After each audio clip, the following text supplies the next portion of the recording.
এই যে সৃজা, আমি সৃজার ঠাকুমা। সৃজাকে নিয়ে আমাদের খুব কষ্ট। আমাদের পাশে নিজেদের লোক তো কেউ নাই, সাপোর্ট দেওয়ার মতন কেউ, কথা বলার মতনও নেই। রাতের পর রাত আমরা যাচ্ছি সৃজার জন্য, খুব কষ্ট হচ্ছে আমাদেরও। তাই পাবলিকের সাহায্য নিয়ে আমরা আমাদের সৃজার চিকিৎসা করতে চাই। তো তোমরা যদি সবাই একটু আসো, আমাদের পাশে দাঁড়াও, আমাদের খুব উপকার হয়।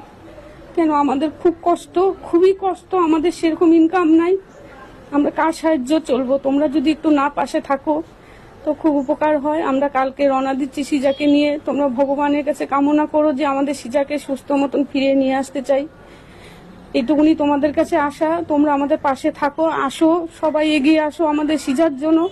আমাদের জন্য বলছি না, আমাদের সৃজার জন্য বলছি। এইটুকুন একটা শিশু বাচ্চা এত কষ্ট পাচ্ছে,